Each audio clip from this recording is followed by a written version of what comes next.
Morning. Today is December 16th, 2025. I am Kathy Hopkins, District 5 Representative and Chair of the Board, and I now call this special meeting of the Kansas State Board of Education to order. Welcome to those watching live stream online and those in attendance. We have 9 members seated at the table. Board member Connie O'Brien is, I believe, running a little delayed this morning, but coming. Commissioner Watts, change your name. Commissioner Watson is on my immediate left. Vice Chair is Danny Zach is next to him, and our Board Attorney Mark Ferguson is on my right, and our lovely Board Secretary Deborah Bramer is on our far right. Our mission statement for the Kansas State Board of Education is to prepare Kansas students for lifelong success through rigorous quality academic instruction, career training, and character development according to each student's gifts and talents. Our vision for Kansas is for Kansas to lead the world in the success of each student. At this time, we will pause for a moment of silent reflection or prayer.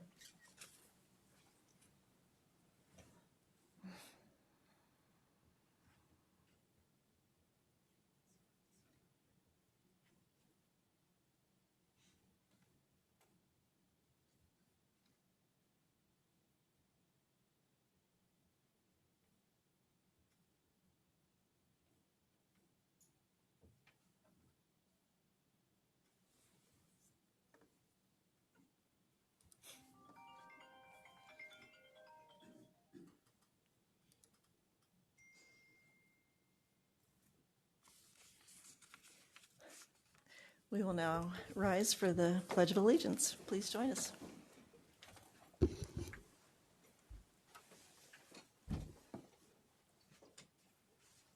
pledge allegiance to the flag of the United States of America and to the republic for which it stands, one nation, under God, indivisible, with liberty and justice for all.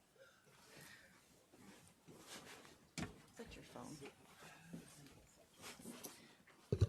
Okay, our entire agenda today is to welcome the search firm of Hazard, Young, and Attia Associates to begin working with us to find the next Commissioner of Education.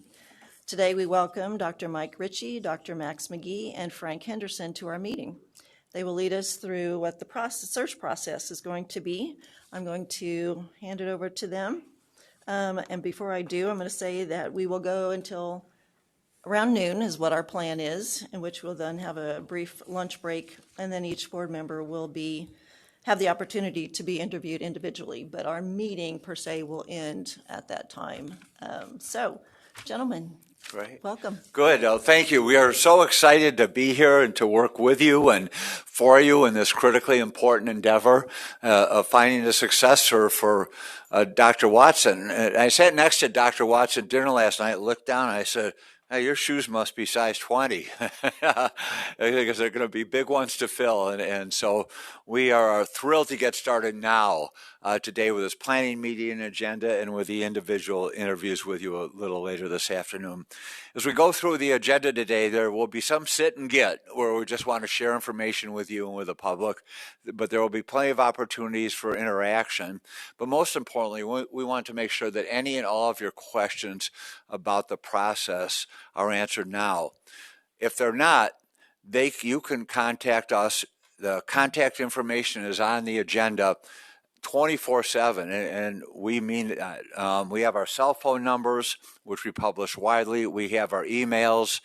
I've just met Frank yesterday, but Mike and I have worked together for, 7 years, and in fact, our first project was in Goddard, Kansas, back in 2018, and working as colleagues. And we are both 5 a.m. risers, and I did my last call at 10:30 last night. So, I'm not so sure about 2 or 3, but pretty much any other time we pride ourselves on getting right back to you right away to answer any questions and contact you.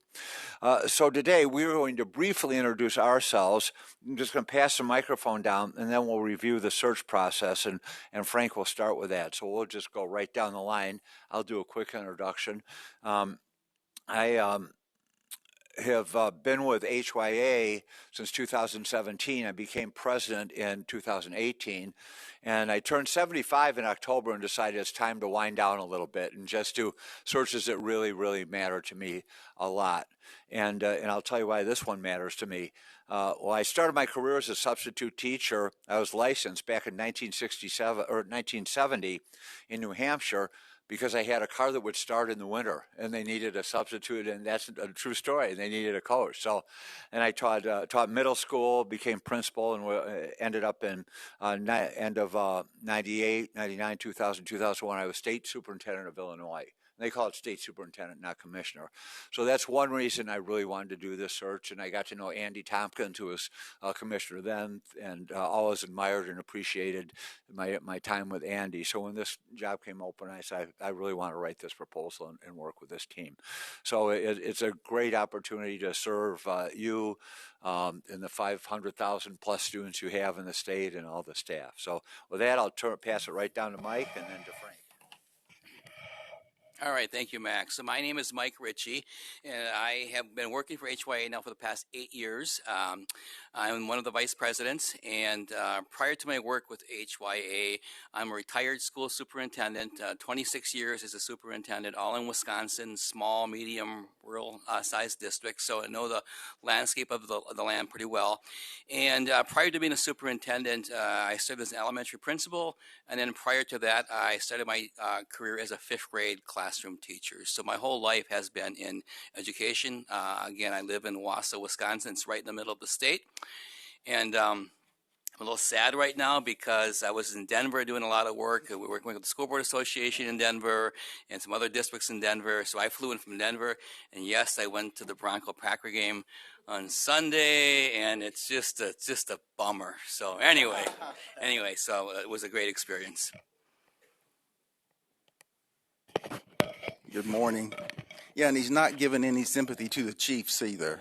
Yeah, and it's like we're the ones that's really suffering now. Well, good morning, board. I'm Frank Henderson. Very thrilled and happy to be a part of this. And as you can tell, I brought the two big dogs with me to Kansas. And I'm your local school board member. Served as a school board member for 16 and a half years in the Seaman School District. Past president of KSDE. And people ask me, why'd you get involved in school board service? My kids were starting school, and I've said, I want to be a part of that. And always had a strong belief that parents got to be at the table, got to be the ones be there to guide your children. And if you want to be a part of it, you got to be there. And I remember I went to my first PTO meeting, and unfortunately, it's changed now, fortunately, but I was the only man in the room at the meeting. And so they're like, well, we need somebody to be president. And I'm sitting there, sitting on my hands. They're like, Frank, you want to be PTO president? And I said, sure, why not? And so it kind of started from there, and then site council, and then school board membership service. I'm very thrilled to be a part of this. Many of you I've known for years. Some I've just met. But I've always had this passion for public education. And I thank each and every one of you for your role, because my students, my kids, have benefited from the decisions that you have made in this boardroom. And so I certainly know you don't take your position lightly, and I want to just commend you for your service of doing that. I actually grew up in District 5. Way out west, and when I first came to Topeka to go to school at Washburn University, I told somebody I was from western Kansas, and they're like, oh, you must be right west of Manhattan. Not exactly, you know, but Kathy, of course, appreciates District 5, and we're looking forward to doing this search. I've known Commissioner Watson for years. First time I visited his district, he was in McPherson, and in my district, it seemed we actually adopted or stole some of the things that he had going on there. And this is such a critical position, being able to decide who that next commissioner is, because that next commissioner, working with the board, can actually shape the future of Kansas education, and that's absolutely critical. So thank you for having us. Thank you for selecting us, and we're absolutely looking forward to working with this Board of Education, with this state board. Okay, just kicking off then, we're going to review the search process. The first aspect is engage, and that means exactly what it is, where we want to hear, we want to listen, we want to understand from the stakeholders what they want and what they need in their next Commissioner of Education. And we accomplish that through a number of ways. One is through interviews, and we actually started interviews yesterday. And following this meeting, we'll continue with the interviews. We'll each be able to have an interview with the State Board of Education. And we want to know what you see as the strengths in Kansas education. We want to know what things that you can identify that will be attractive to a candidate, that will cause them to say, yeah, I want to come to Kansas. I want to be a commissioner. On the flip side, we also want to know what challenges this next commissioner should be aware of and what they should be prepared to address. We also want to know what you believe are the priorities for that next commissioner within the first 2, 3, 4 years, things that they should address immediately, that should be a priority. And then also we will ask if you have any referrals, someone that you think would be a good candidate for that position. In addition to the interviews, we're going to conduct focus groups. And we'll talk a little bit later about the identification of focus groups, but we will do up to 40 different interview/focus groups. And these, like I said, we'll talk about a little bit later this morning, but these will be folks that we identify and that you as a board will identify as stakeholders that would want to have a say in what the qualities, what the characteristics are for that next commissioner. And again, we'll ask all of you the same thing. What qualities, what professional attributes should this person have? In addition, we will have a survey. And again, this is an opportunity for stakeholders to provide input. And the survey will be customized to what you want. Typically would be 2 or 3 board members that will work with us in formulating questions to ask on that survey. There will be multiple choice questions as well as open-end questions. And so the engagement process again is to gather information, and once that information is gathered and compiled in a report, that'll be used to create what we call the leadership profile report. And that will then be a report that says this is the profile of what is desired and wanted in the next Commissioner of Education. So again, that's just kind of a nutshell. We'll talk further this morning about the survey, and we'll talk furthermore about the focus groups. Thanks, Frank. And we'll stop for questions after each numerical item, so we'll go through it if that's okay, Chair. So the recruitment, we've had a lot of questions. So how exactly do you find these candidates? And Mike and I are actually fresh off the state of Michigan superintendent. It's called State Superintendent in Michigan. And we finished that search in September. So we may refer to that from time to time. Not that and we know Michigan and Kansas are quite different places.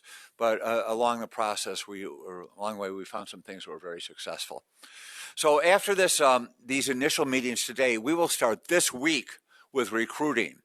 We're going to take the information that we learned from you, and we're going to put together a 2-page flyer, and we'll ask the board liaison, we'll start with the board president, just to review it and give her approval. We've already spoken with Denise, the communication director here. Frank and I talked with her yesterday about having her, help with the design and color scheme and the look and feel of your department communications. So we will start disseminating that, if not Friday, first thing Monday morning. So we want to get this out right away. Who will it be disseminated to? So this goes to all our consultants. We have a network of about 130 consultants from all over the country. So this goes to them with a note from us that, hey, if you know of anybody who may be interested in a really awesome opportunity to make a powerful difference, please share this. This will go out initially to people who you refer to us. And we asked staff yesterday, we met with the leadership team, hey, are there any names you think we ought to pursue? We already have 4 names, and I think people, 5 now, and people have been tapping on Frank's shoulders since they heard that he was going to be involved in this search. So everyone who was referred to us, everyone we contact. We contact via phone, via email, or even social media message if we don't have their email readily available. And a lot of people say, well, thanks, I appreciate it. Thanks, but no thanks. I'm honored. But we do have others who will tell me more. And so we will, as we contact them via email, we send them the flyer as well. We also use what we learned from you to prepare our initial web posting. We already have a draft. Mike worked on a draft of that. I shared that with Denise this morning for her look. And once we hear from you, kind of what you're thinking is about the qualifications, characteristics you want to see, conversation a little later about what you want in the application, that'll all go on our web posting, and that will go on a superintendent search webpage on the KSDE site. And again, we talked with Denise about that yesterday. So right from the get-go, what we learned from you, we're going to get out there. Now, we'll also get some information in the leadership profile report so we can massage, the profile, the flyer, the web posting as needed.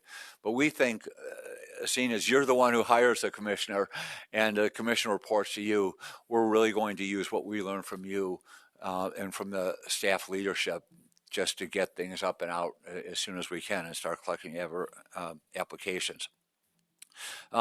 So we also have some applicants just apply to us through our HYA website. How did they happen to find us on our HYA website? Well, being the holiday season, you may have all seen the Miracle on 34th Street, more than once, the old one. And, you remember the Santa say, well, if we don't have it at Macy's, we'll send you over to Gimbel's.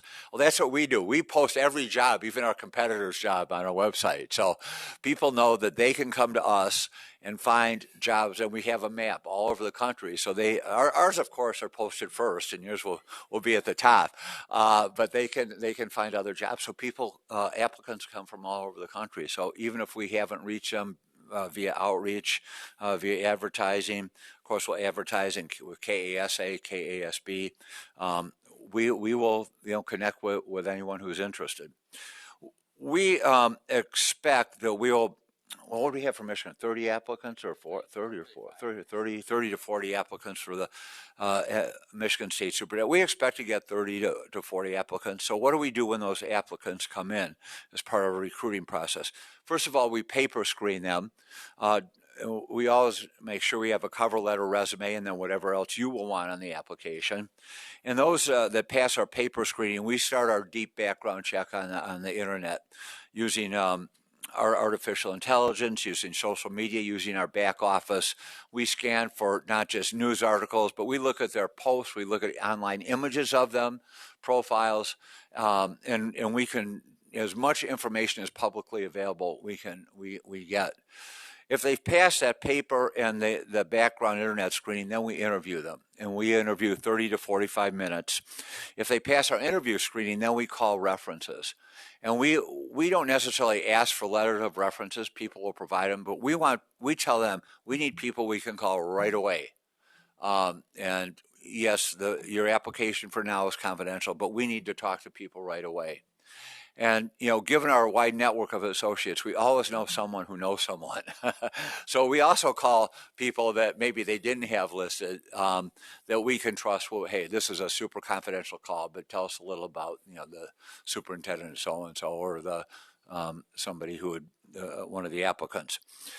We then divide the candidates into tier 1, 2, and 3, with 1 being high potential, 2 being hey, they have the qualifications, and 3 being basically the also rans.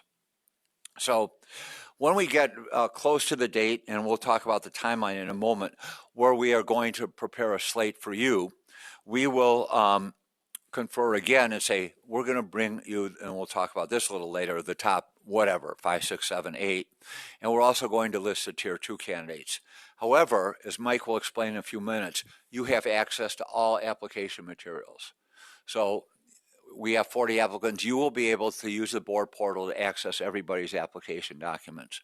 And so when we present who we think are the best fit, it's very likely you'll say, wow, 5 out of 6 of these are great, but what about this other person? Can we add them to the list, or can we replace somebody?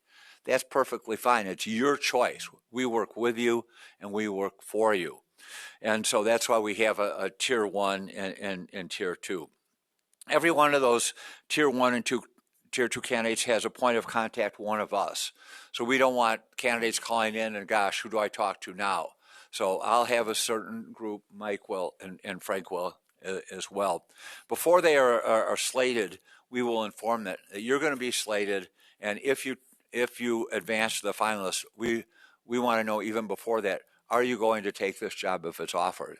Because we don't want you coming in just to kind of check things out. And, we understand that you as on the slate, if you are selected for an interview, you will be interviewing the board too. The candidates interview you. But if it is a good fit, we want your commitment. And we do that more than once through the process. And so then that really wraps up the recruiting phase. So we get to the selection phase. I do these two, then I'll turn it to Mike for transition.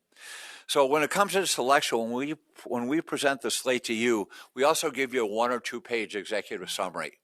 It talks about a little about their background, summarizes what we've learned from the reference checks, what we've learned from our internet screening. So you have that in front of you, in addition to access to the application file. We will also prepare sample questions for you, sample look-fors for answers to those questions, and a rubric you can use if you want to use a rubric. HYA has one. Some people like to use it. Some people haven't. I'm just going to use my own system of judging people. But we do offer that. Likewise, with the interview questions, it's your interview. We just said here's some questions from the leadership profile that we think are important, but here are the ones we asked in screening, and the first round interviews of the 6, 7, 8 candidates, board members usually ask 1 or 2 questions. It takes an hour and 15 minutes. We'll also, prior to the first interview, just talk about protocols. Review what you can and cannot ask, and how sometimes people back into asking things they really shouldn't have, just out of casual conversation. So we'll talk about that. So for we recommend 2 rounds of interviews. I understand last time there was only 1. We recommend 2 rounds. We recommend a first interview, again, 60 to 75 minutes of whatever amount you choose, 5, 6, 7 semifinalists. Those would be tier 1 candidates. And after that, our role is to facilitate, not to decide. Our role is to facilitate deliberations on who will be the final 3 or 4. And we board members sometimes ask us, "What do you think?" And what do you think? Yeah, we're not choosing the next commissioner. You all are. So we will facilitate that conversation to get down to 3 or 4 finalists. For the finalists, and we'll talk about the value in a few moments of having the finalists, 3 or 4, meet with you for interviews confidentially or open it up to a wider audience and making names public in a few moments. But for the 3 or 4 finalists, we will work with the staff on any logistics, how they come in and leave the agency, if they want to have a tour, if you're going to have them meet with anyone else. Sometimes they sit down with the exiting commissioner or superintendent. Sometimes there's a small group of leadership team. That's something we can talk about down the line. But we, again, facilitate that, and then we will facilitate the deliberation. So that takes us, I'm trying to get through this quickly. That takes us through recruitment selection. Turn it to Mike for transition, then we'll answer questions about the process before we turn to the timeline. All right, bear with us. One more section to go. This will go quick. So when people think about HYA, they think of a big national search company. Yes, we are that. But we also do a lot of transitional work as well. And when we do school district searches looking for that superintendent, a lot of times the districts will hire us after the fact to do a community engagement survey, to do a strategic plan, to do some coaching, mentoring. Board governance has been really big lately for the school districts. So we do a lot of board governance training, superintendent evaluations, coaching, mentoring. So we do all of that. But the one piece that would fit with this position is our Transition Academy. So our Transition Academy, we offer, if we do your search, we offer this to your new commissioner, and it's free of charge. Typically, the tuition is $4,500, but if HYA does a search, we do include this in our proposal, where they're going to spend about 6 months with other executive directors and superintendents. And now, we know we've got one from Michigan, so you could have a state superintendent in the pool as well. This is something that's optional. So it's a 6-month program. It's all online. They're going to be with people for, again, superintendents, commissioners, executive directors from all over the U.S.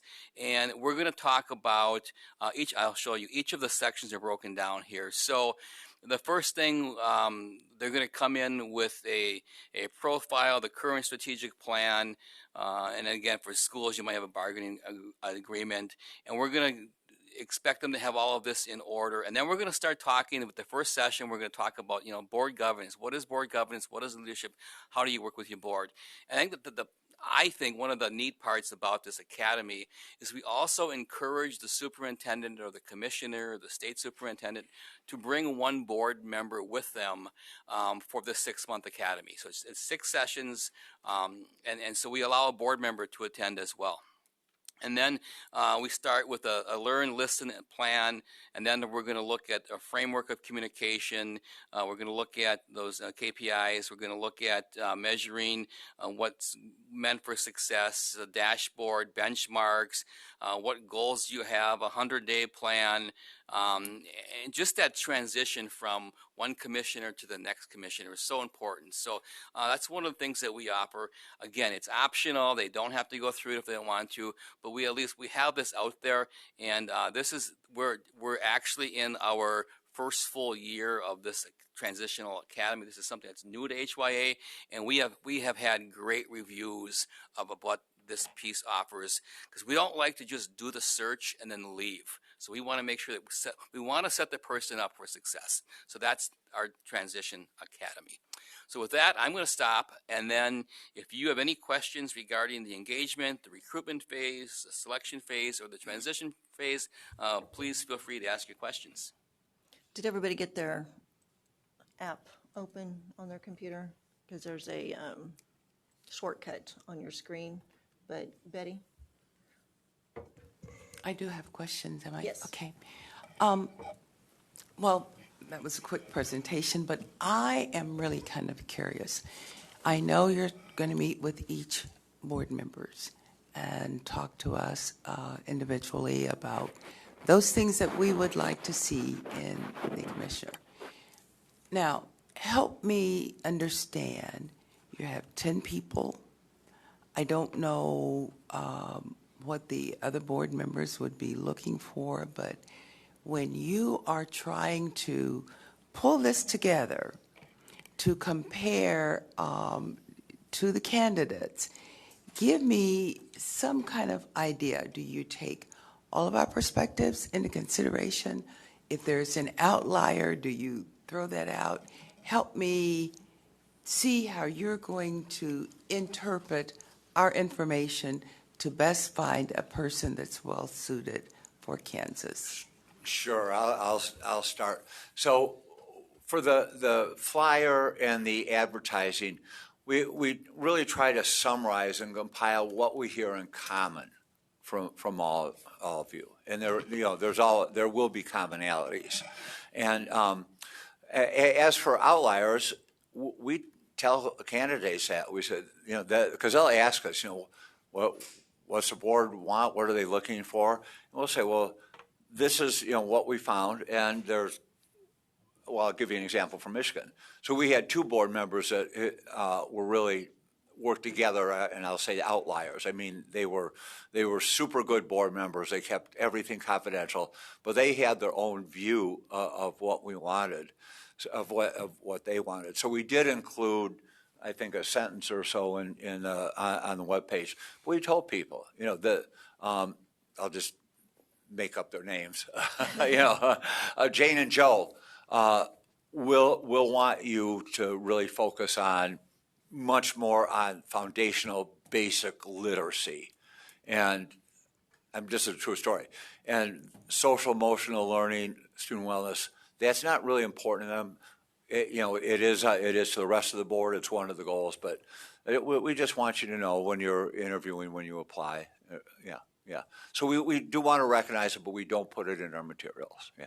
And one final question, for this round, one final question.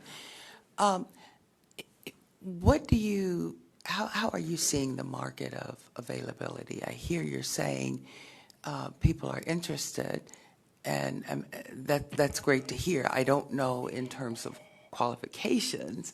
So how do you see the market or the availability of what we would consider a size 20 shoe wearing person?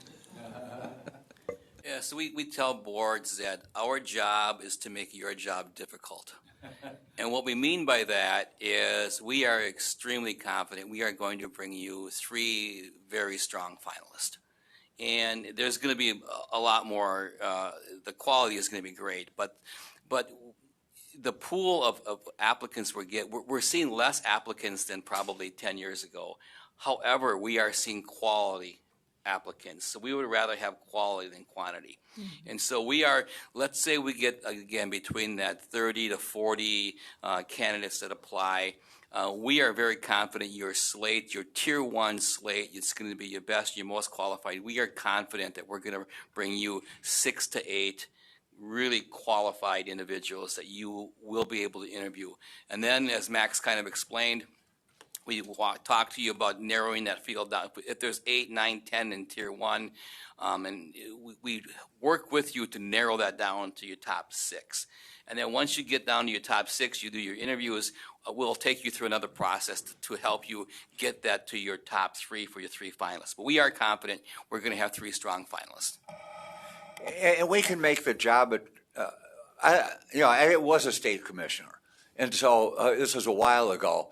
But know enough about how different it is from being any other job, from a local superintendent, from executive director.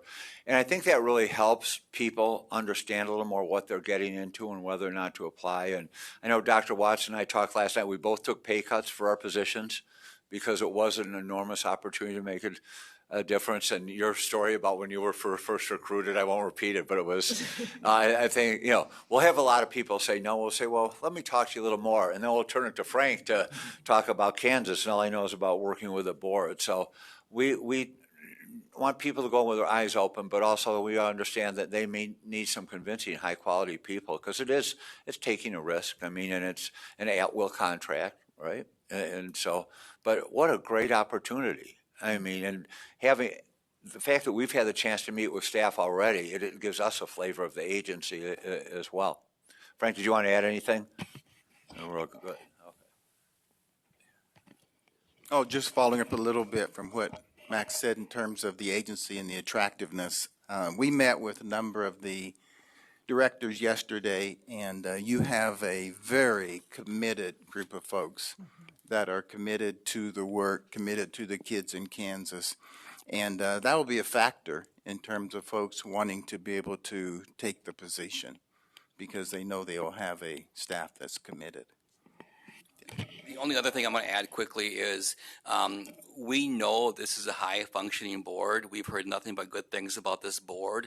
And all of the candidates that we, either whether we recruit or they apply, they're going to do their research on not just the state, but they're going to go back and watch your board meetings. They're going to go back and see, what that flavor is like. What are those dynamics, and what would I be walking into if I were to get this job? So you have that going for you as well to help with that quality of the slate. Any other questions? Anybody else? Okay, let's keep moving. Okay, next we are on number 4. If you're following along, I'm just going to slide this over here. So the board portal, let me just talk briefly about the board portal. And so if you, in our proposal, we talk about one of the things that we do is we don't send you 100 emails. We put everything in the board portal. And this is, and I'm going to open this up here and we'll kind of walk you through it. So the board portal is going to be a place where you can go to find all your search information. So the one thing I will say to start with, you must log in with your state email. Okay, if you use your personal email, it's not going to open up. Number one mistake we see is when board members try to open it up like on their phone.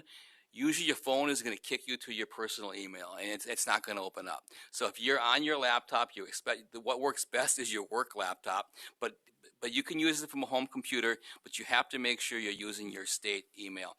If for whatever reason you can't get in, you do have trouble, just email us and we will get one of our office people to work with you to make sure you can get into the portal. Chances are you're going to see an email from Stacy Ritchie. Yes, Stacy is my wife. She is our search assistant, and she manages the portal. So she puts all the information into the board portal. So hopefully, is everyone in right now? Did everyone get in?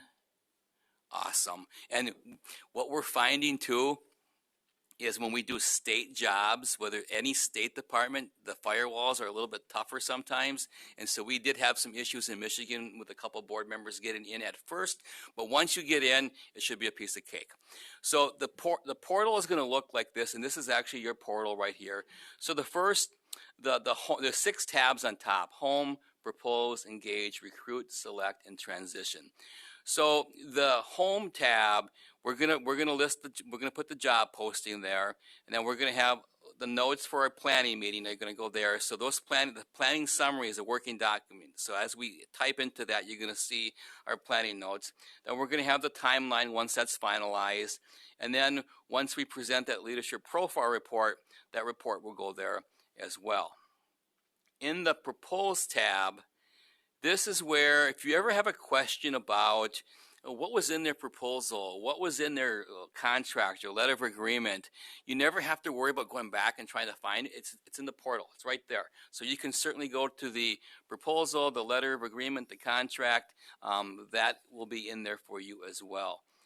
The Engage tab, we're going to have our focus group schedule, a summary of the survey that the stakeholders participate in, and then we're going to have a very comprehensive leadership profile report. We won't post that report until we present it at a board meeting. In open session, we present that report, and once it's presented, it goes in the portal, it goes on our HYA website, and it also goes on your state website as well. And people who apply for jobs through HYA, they know this report's coming.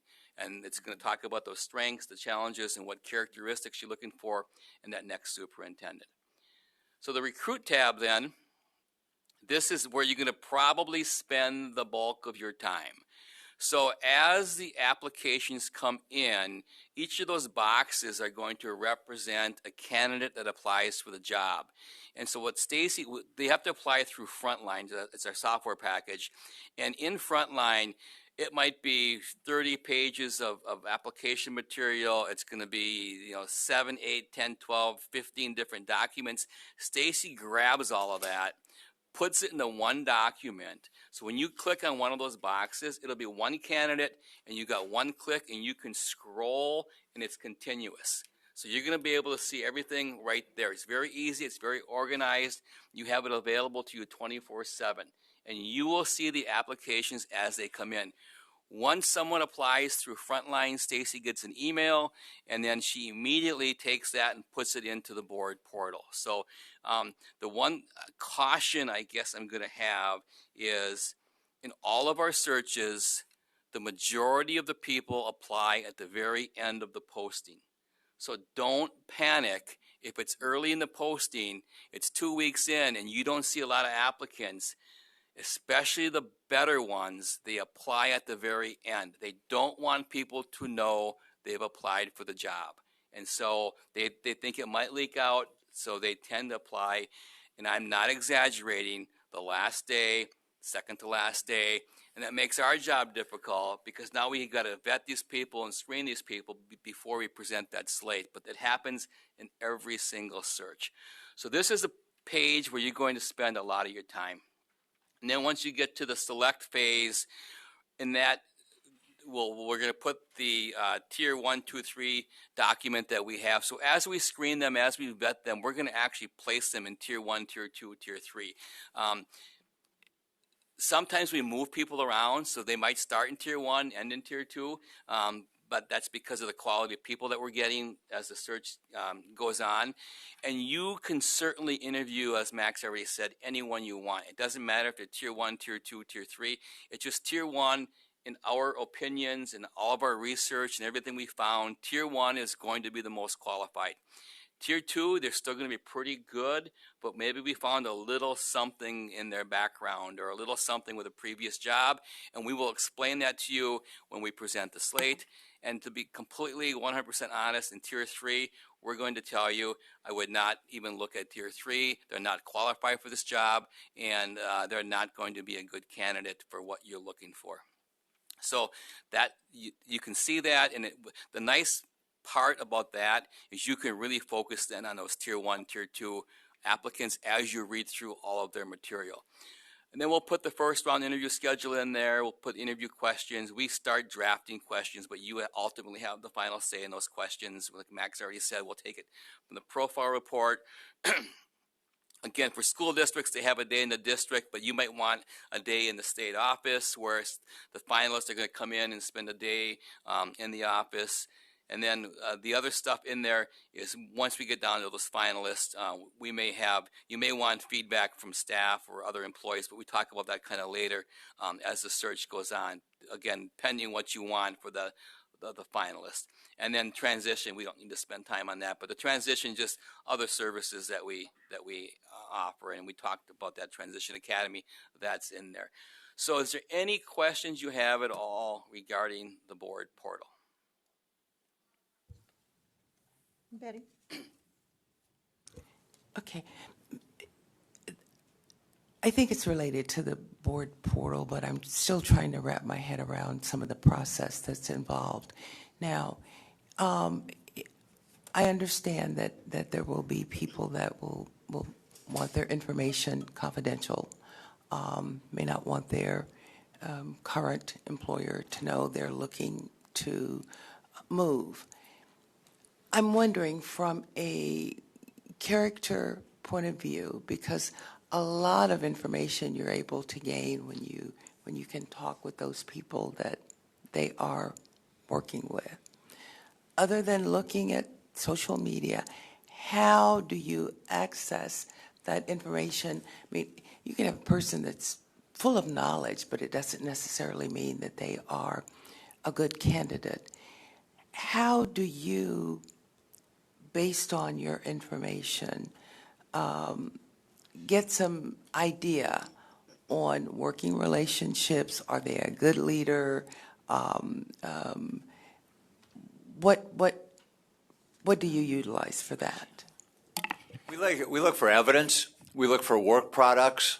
We look for presentations they've given. Again, we, of course, call people who they list, but we also call people who, as I mentioned, Frank knows everybody in this state. So, Frank, who can we talk to from this, let's just say someone from, well, you said Manhattan earlier, I'll use Manhattan, applies. And so, we ask Frank, find out what you can about this leadership style. And then we look at work products too. I mean, we want to see samples of their presentations. We want to see samples of results, outcomes that they've been able to attain. So, and I appreciate now, Frank would probably be your person to go to for Kansas, but is there not a possibility we're going to get people from other states? You so will. Let's take Frank out of the equation. So again, we already mentioned we have 135 Franks. Okay. In other all states. right. Good. Good answer. Okay? Good answer. So we have associates. Not every state, but almost every state we have associates. So that we're going to go to those people. For example, we did the AASA search. We've done other state commissioner searches and state superintendent search. We're going to go to those people. But in the last year to year and a half, AI is absolutely amazing. What we can find on AI as we search these people and what shows up, it's actually kind of scary. So if you are a public figure, if you've worked as an administrator or a superintendent, and I did it to myself, so I went into AI and did it on myself. It's crazy what comes up. And so as we are vetting these candidates, it's going to show us stuff from their board meetings. It's going to show social media, newspaper articles, news feeds, votes of no confidence. I mean, it's amazing what we can find. Okay, and now for my portal question. I'm used to that for medical reasons, and it's a back and forth communication. Is this portal just used for you to communicate with us, or is it? Yes, and so right now, the board has to give people permission to see the portal. So right now, the only people that have access to this portal is 10 board members and Deborah. We have to give, but you have to tell us to give them permission. Okay, but isn't she asking, are we able to communicate with you through the portal? Oh, okay. No. That's pick up the phone, text, email, anytime. Okay. But one of the things we do put under the home tab is we put a weekly update in there. So every week we're going to put an update of where the search is, how many people have applied so far. And so as they apply through Frontline too, so you won't see them until we have their full application packet. But in Frontline, we can see, we always have, let's say we have 7 people that have officially applied, but we can see 10 other people in Frontline, but they have not yet hit submit. And the reason they haven't hit submit is they're waiting for a reference letter, or they're working on their essay question if there is one. They're waiting for something, and they want to get it better organized or add more material. So they have not submitted it yet. And again, like I said, they'll start it, and they may not submit it to the very end of the search process. But we can see that in process. Jim? And I apologize, I jumped over you. My question relates to the timeline, so I'll wait till next. Okay. Coming up. Okay, Michelle? Thank you, Madam Chair. So you brought up an interesting point on AI, Yes. And it goes with newspaper articles. A lot of those things are opinions.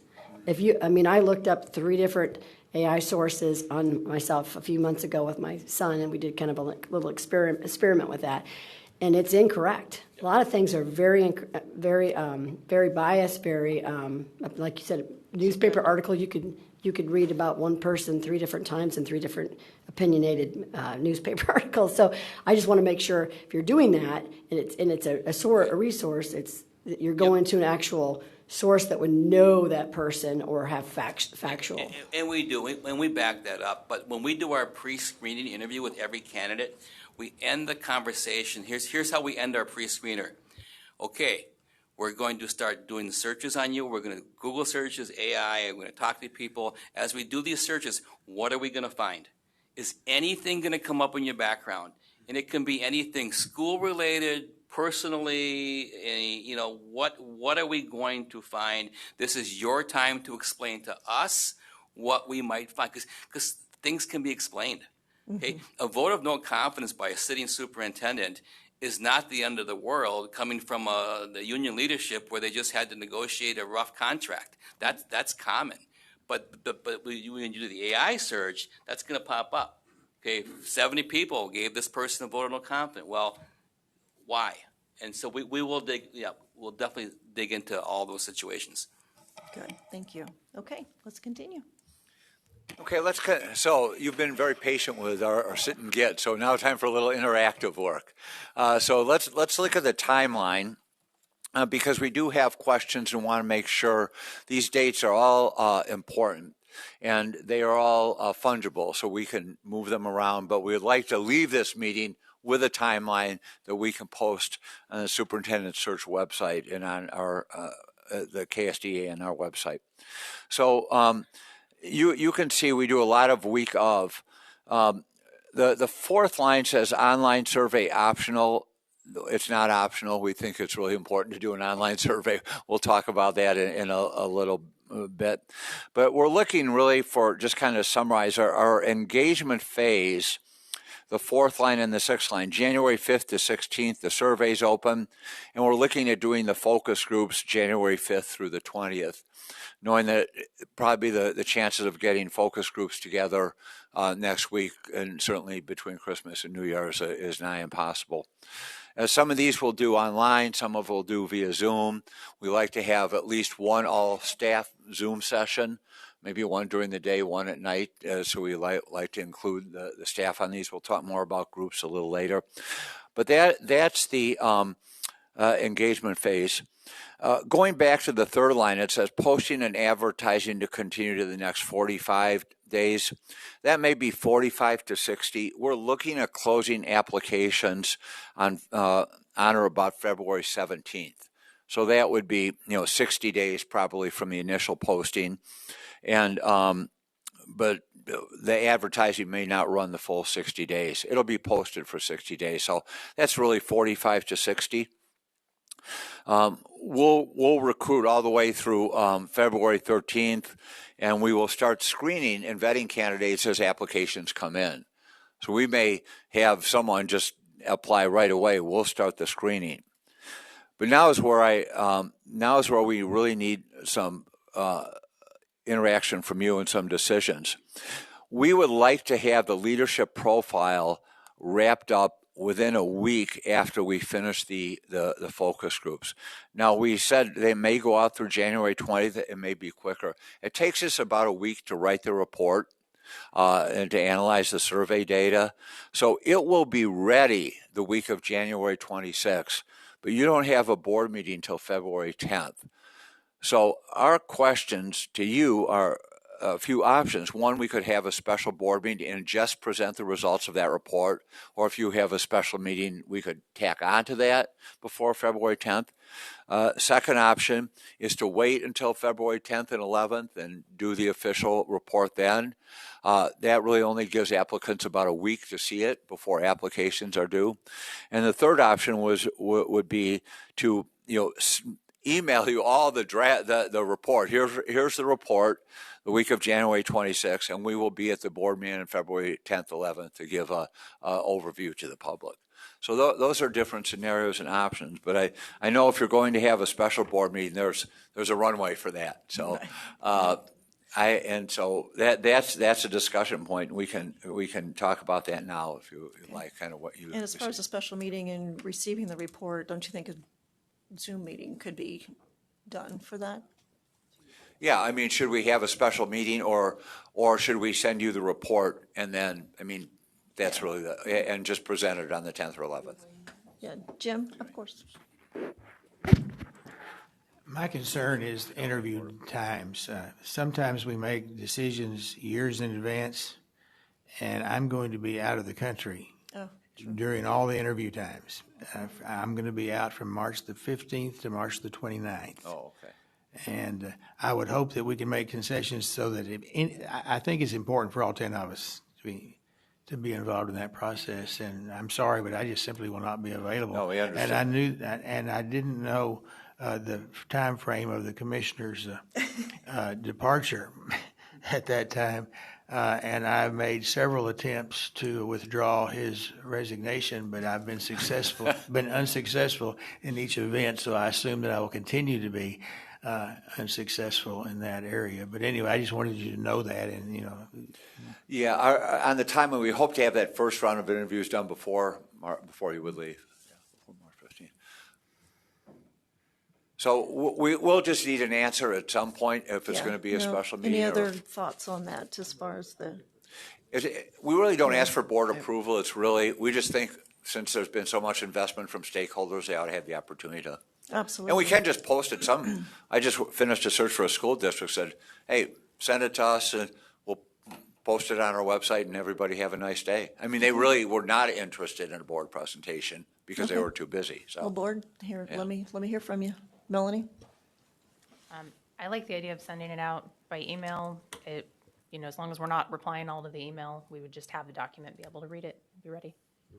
Yeah, it'll probably come through the portal at that point, wouldn't it? And we have put it in the portal, of course, yeah. And I would opt for a special meeting. I mean, I think that sometimes when we meet in person, there are things that we can resolve right then, we think of. Well, It's, this would just be receiving the leadership profile, is what. yeah, but would we not have an opportunity for interaction? When we On that, present it, yeah. if we present a public meeting, yeah, there are obviously there. You know, the profile report is the data that we receive from the stakeholders. So there's not a lot of wiggle room as far as Right, what it's we can just a- say. And I'll give you two examples. Well, Michigan didn't even do a board meeting. We sent them the report. And it's nice where the board members can read the report prior to it being published online and becoming a public document. So that's the purpose of emailing. The other thing is, if we were to do a special board meeting, it only takes about 15 to 30 minutes to present the report. So you would probably want to have something else tied to that meeting versus everyone traveling for a 15 to 30-minute board meeting as well. It would require travel. That's nothing that could Well, have I'm sure we could do it, a Zoom yeah, meeting. I'm sure we could do it Yes. via Yeah. Zoom. Definitely, that's an Yeah. option. Okay. Anybody else want to weigh in? Debbie? Thank you, Madam Chair. So on this, Well, specifically, I just want to talk yeah, about the leadership profile report, is that also including the feedback of the board members? Yes. Okay, so I think we just want to be very careful that when you're given the feedback of the board members, that I don't know where the lines are on the open meetings, but I think that becomes public then if 10, Well, this will be public. yeah, so it's not just going to our inboxes. So that's why I just want to make sure that everyone. Oh, as soon as we email, it's public. Yeah, yeah. So no special meeting. Right. Okay. Continue then? Or, Mr. Zach? On the emails, so the stakeholders, you don't have names or the organizations, and same with board members, you're not having. Oh, no, yeah, we'll have a section that, general feedback from the board, general feedback from staff, general feedback from educators, general feedback from business community, yeah, like that, right, exactly. Okay. Thank you. The one thing, and I do want to back up, because when we talked about the portal, we failed to talk about the confidentiality, excuse me, document that you have, which is to emphasize the confidentiality of our applicants. Excuse me. Number 7 is coming up. It was going to come up again. Okay, I just want to make sure we're stepping into that since you had handed those out. Okay. So I just confirming that we'll not have a special meeting, that we will deliver it via email in the portal. I think so. I mean, it's a report. That's what we so- heard, is that correct? Yeah. Okay, right. All right, let's move into the interview piece, and, Okay, before we do, does anybody need a 5-minute break before we it we is have an hit our hour. Wow, hour? that went fast. Might be a good, I did go fast. We're going to have to, 5 minutes? Okay, let's take 5 minutes. Good idea, okay. And we'll be right back. Thank you, sir.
Okay, we are back and we are going to continue.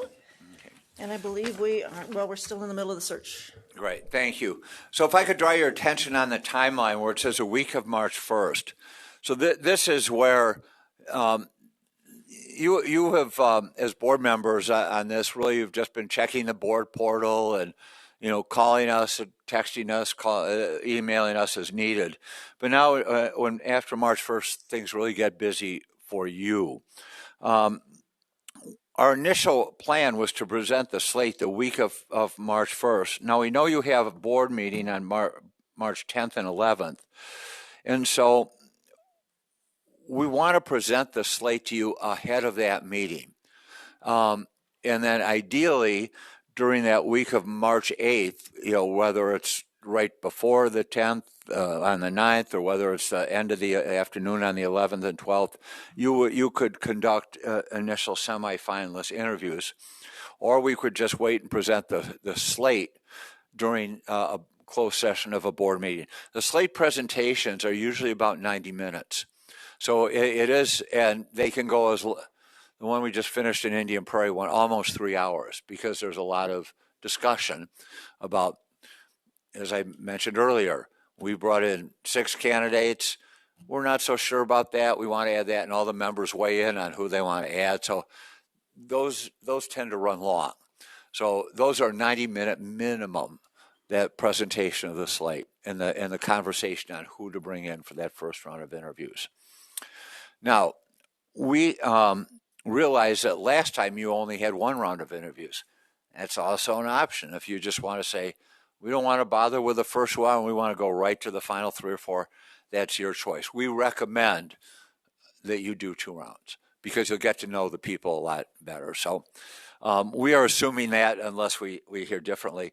So that's really important, what we do those first 2 weeks of March. And we just found out now about Mr. Porter leaving the country. We had scheduled other interviews then. The final interviews later in March, that week of March 15th. So that would be the week right after your board meeting. So those first 3 weeks of March, well, we would need to accomplish a slate presentation, interview the first round of semifinalists, interview the final round. And then there's deliberations after you interview the finalists, and that usually takes 1 hour to 2 hours at least for the final deliberations.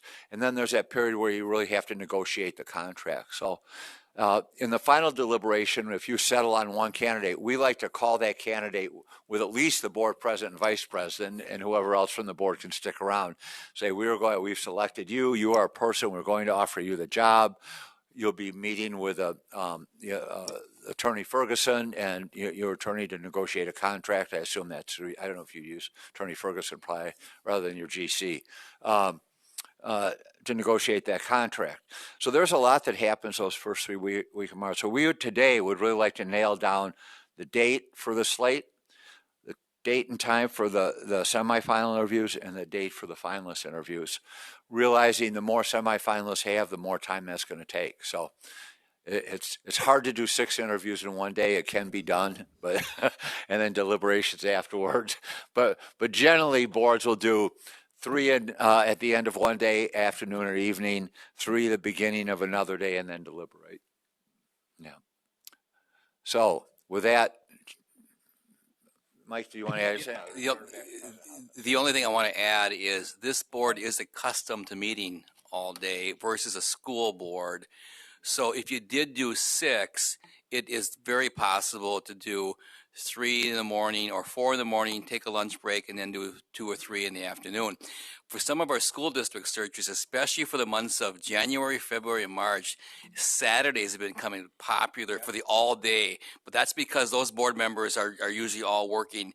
But you're accustomed to, meeting in the middle of the week for a full day. That would also be an option versus like the typical, again, school boards would be two evenings. So 1 full day is doable for that first round. Okay, so let me know if you want to weigh in. Debbie? Thank you, Madam Chair. I'm wondering, and I'm not sure if this gives enough gaps of time in between the things you mentioned, but we have been in the past used to doing things like retreats Monday before our meetings. So I'm wondering if in March it would work if we had a very abbreviated regular meeting schedule that we could do on the 10th and then have the 9th and the 11th set aside for these. That gives a couple of days for the follow-up that you would have to coordinate, is from what I'm understanding. That was just a thought. Okay. Danny? That's a good thought Debbie has, but also I was thinking that first part of March, schedule a meeting that we do morning, then take the lunch break, and then do the afternoon. The first week? Then is that go what you- home and kind of, Reflect. yeah, reflect on it rather than, I'd rather focus a meeting on just the candidates than having to do board business You're right. also. Not that Debbie's idea is good, too. I got my calendar. So, I got it here, yeah. Danny, are you talking about the week before the board meeting? Yeah. Yeah, I was kind of thinking that too, actually. Come on, Okay. give input, please.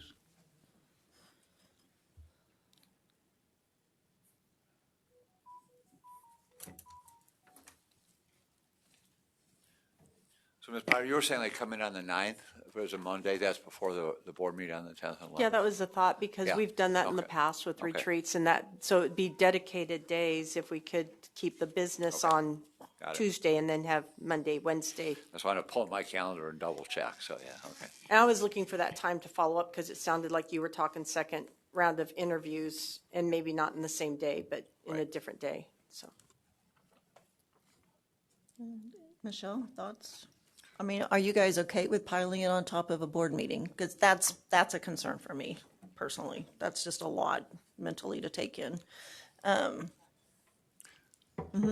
Happy to chime in. I agree with Danny. I like the idea of being able to dedicate that time during a different week because it is a lot to put on top of a board meeting.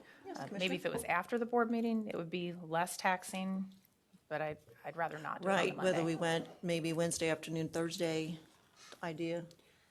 Commissioner? Sometime in the spring, you're going to visit this Kansas School for the Deaf and Blind. Oh, yeah. Is That's that typically in March or April, but you may have to move that in February. I just use that because that's also a day that can be a long day for you too, as you think about how to break all this up.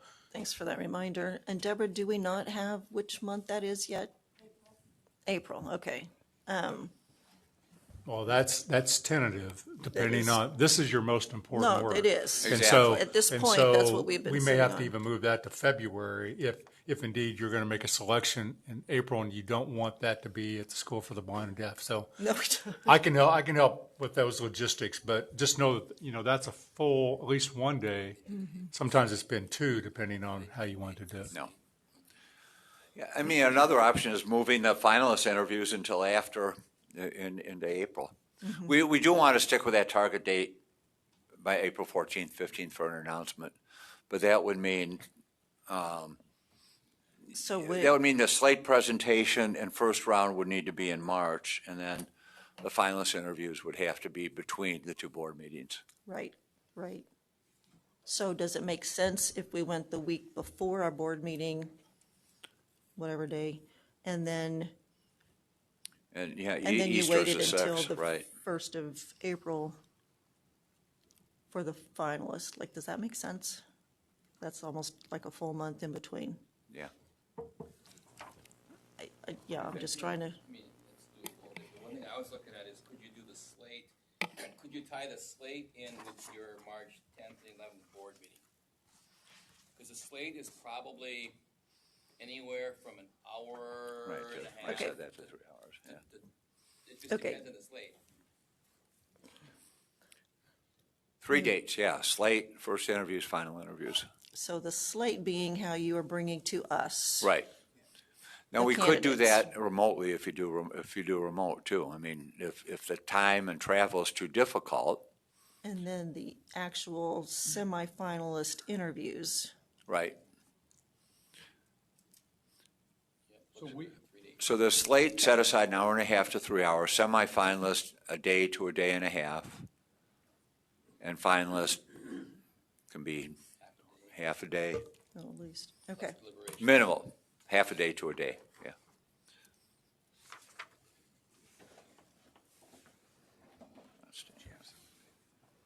I just hope I can be involved and I'll make anything else work except for No, those days. Yes, yes, of course. I still personally would like to see the slate done the first week. 1st of March? Yes. First week of March, yeah. Yes, so then The second slate through the the first 6th week, sometime. and then maybe the actual interviews after the board meeting, Wednesday, Thursday. Perfect. What do you guys think? Does that make sense? Yeah, I Help got me, March, you're so talking first- in March? Yes, we're talking the first 2 Okay. weeks of March. So somewhere the first week of March, we'll have to pinpoint, they would come in and give us the slate, and we would talk about their Interview semifinalists. questions too as well. And the interview questions. So we'd need probably 3 hours of time for that. And then after the board meeting, look at, well, we'd have to move the other thing, but either using part of Wednesday or at least all of Thursday Right. to actually interview the semifinalist. And all of that is transpiring prior to Jim leaving? Correct. Okay. Yes. Yeah. Yes, he's leaving the 15th. So if we keep it in those first 2 weeks, we've got him. And then on the first week of April-ish, figure that out, or whatever, then we have to look at. But let's nail down the first things first. The slate, which we could do like a Tuesday, the 3rd of March.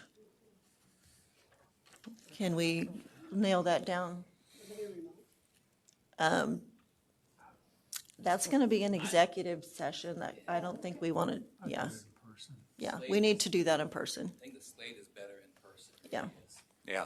Yeah. I mean, we prefer all of it in person, yeah, all the Yeah. time. I agree, I completely agree. So March can 3rd. we, and if in your packets is our calendar, hopefully it's still in there. That's what I'm using at the moment, it's helping me a lot. So if we look at March 3rd,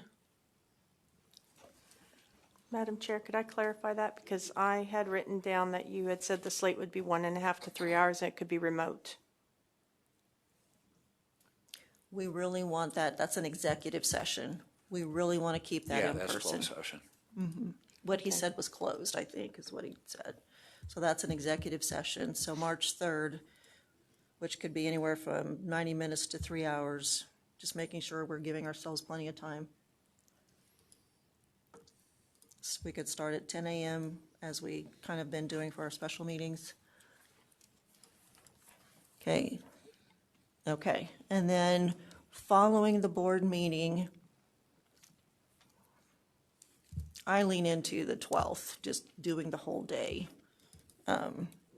So give me some thoughts.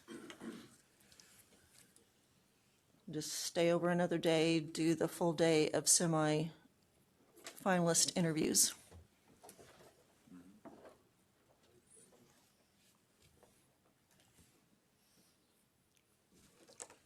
Can everybody make that work? And so and also on the 11th, you're going to do something too after the. I think we'll have to look at our board agenda and see where we're sitting. Okay. Yeah. But I think for the moment, we're going to look at fitting it in on the day. So included in that, you did say on the day of the semi-interviews, you also take a time for actual deliberations. On the final day, right, Okay. right. And narrow the pool. Okay. I mean, as long as you're here, Right, right, yeah. okay. And you think of March 12th? 11th and 12th, right? Yeah, probably the afternoon of the 11th and the 12th. Yeah, so I wrote down, yeah. I think that's wise. Okay. And then, I mean, you could do finalist interviews as early as the following week, or, you can wait till. Well, Mr. Jim would Ford be comes in. gone, so we want to look into Yeah, April if we can, yeah, because he's out from the 15th to the 29th. yep. So is that crazy or is that doable? It's doable, yeah. Okay. I mean, So are we doing 2 interviews Yes, with the finalists? no. you're doing, no, one with Well- semifinalists, one with finalists. Some people have 2 interviews, right? Yes, Okay. in reality, yes. And so we have boards that do it the following week. We have boards that wait 2 or 3 weeks. So just depending on it's all a bit dependent upon your schedules and your availability.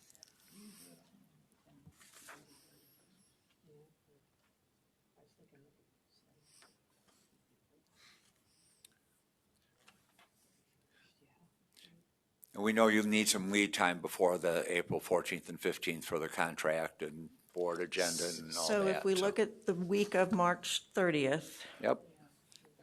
That'd be great. through the 3rd, so If he gets back on the 29th, then. right, Oh, I was gonna do- so we could do the 31st or the 1st. This is 31st. really helpful because we can tell the candidates, these are your dates. Right. Make sure So you're the here. 31st. And I think that's going to be really important because of that gap Yeah. you're going to have from the semifinals to the final. You want to make sure that's publicized well in advance.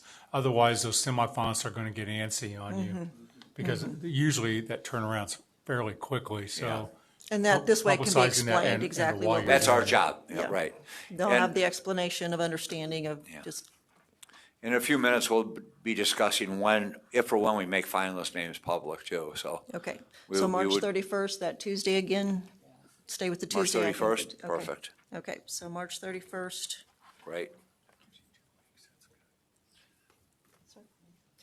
Good work, one and all. So Yeah, how right, much that's time are we thinking we need that day for the 3? Yeah. Just You'll plan probably on need the the full whole day day. for deliberations and interviews. Okay, yeah. so is a 10 a.m. start, you think 10 a.m. doable, or 10 a.m.? 10 a.m. will work fine. Yeah. Okay. Okay, March 3rd, March 11th and 12th, adding on to the board meeting, and then March 31st. Yeah. Okay. Anything else? You know, maybe we should move this, is it too hard to move the start up to 9 for folks traveling? Say it again. It is, okay. No, say it again. Ask me. If we could move the start time up to 9 for the final interviews on the 31st. No, we'll just do it at 9. Assuming there'll be 3 people, but in case we have 4, I think it's probably better to think about starting earlier. Because we'll want to deliberate after that. And we could travel in the night before. Is that too much? Yeah, you can house you the night before. Talk to me, travelers. Betty? It's a Tuesday. 9, okay? I think we'd be better off starting a little earlier.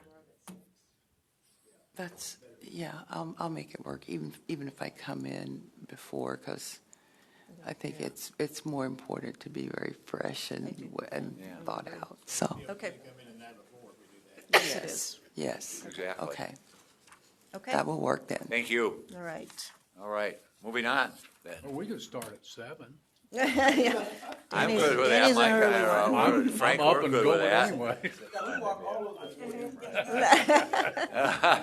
Yeah, Danny, if we come in the night before, I don't see why we can't start at 5:30 or 6.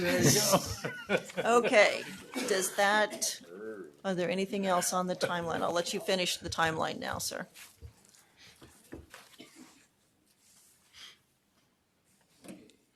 So much, And I apologize for being the problem, but that's the way it well, goes. you're definitely. Oh, you're always a problem. So we're on number 6 in the agenda, the contents of the application packet, what we're going to ask the candidates to submit to us.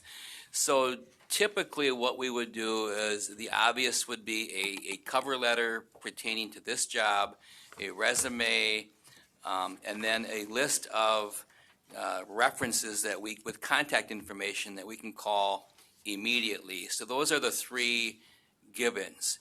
Now we've got some other options we just want to run by the board. So we've been shying away from letters of reference for the simple reason we're going to call people they don't list and get a true reference on them. We know their reference letters are going to be glowing and they're probably going to be AI generated. So we typically don't ask for letters of reference anymore. But if you say, yes, we want 3, we can certainly do that. Some boards like them to have some type of an essay question pertaining to the job. So if you want a question in there, we would have to come up with what question you want them to right or answer. The more detailed we make it, the less likely people may be to apply. The more time they have to spend in the process of submitting material, they may say, I'm not wasting my time on that. But 1 or 2 questions, that's definitely doable.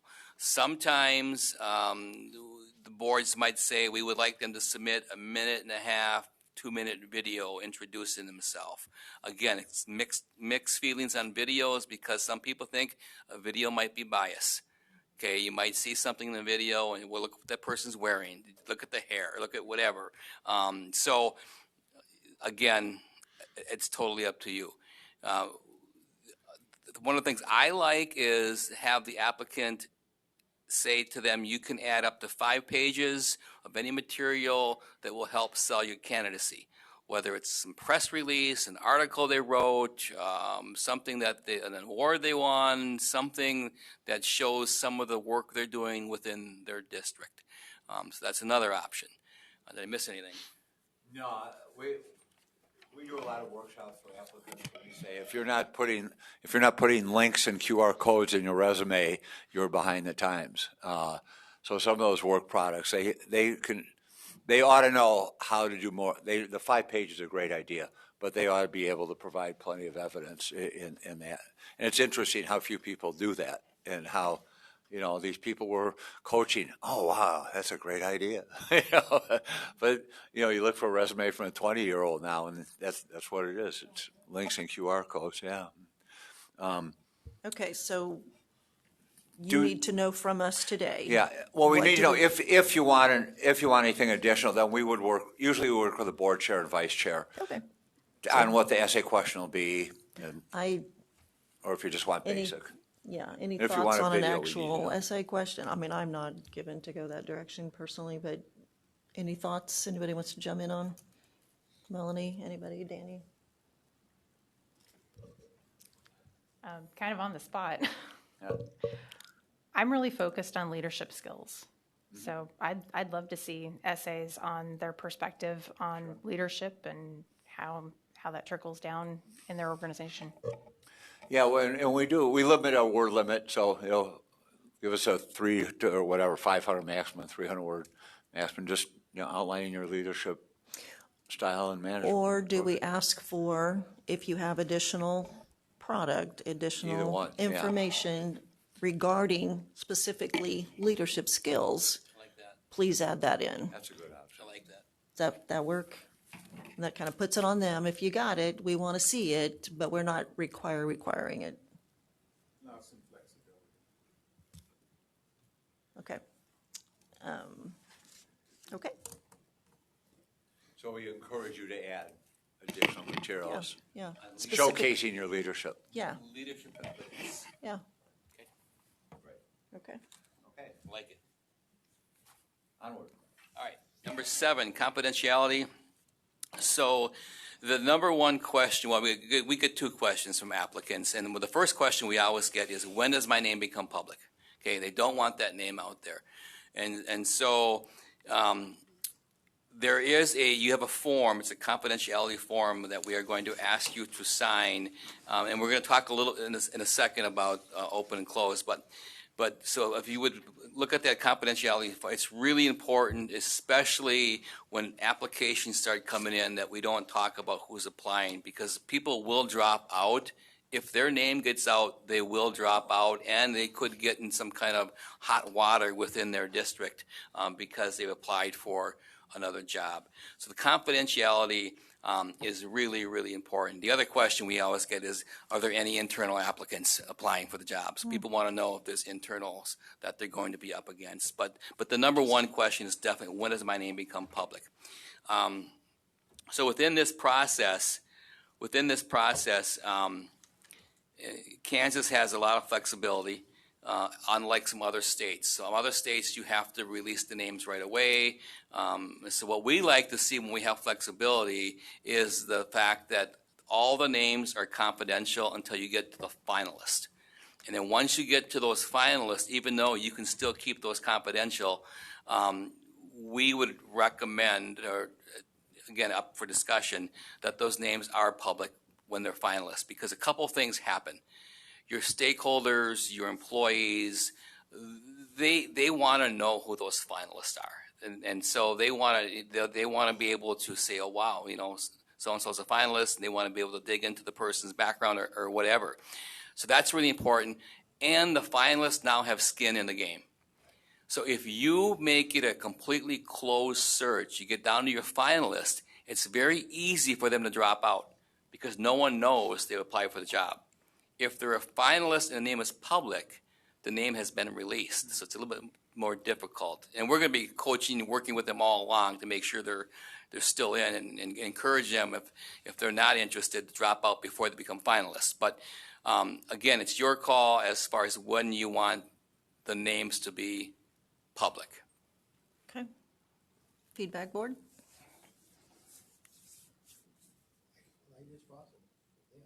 Right, but do you want the final 3 to be open or closed, public or completely continue to be private?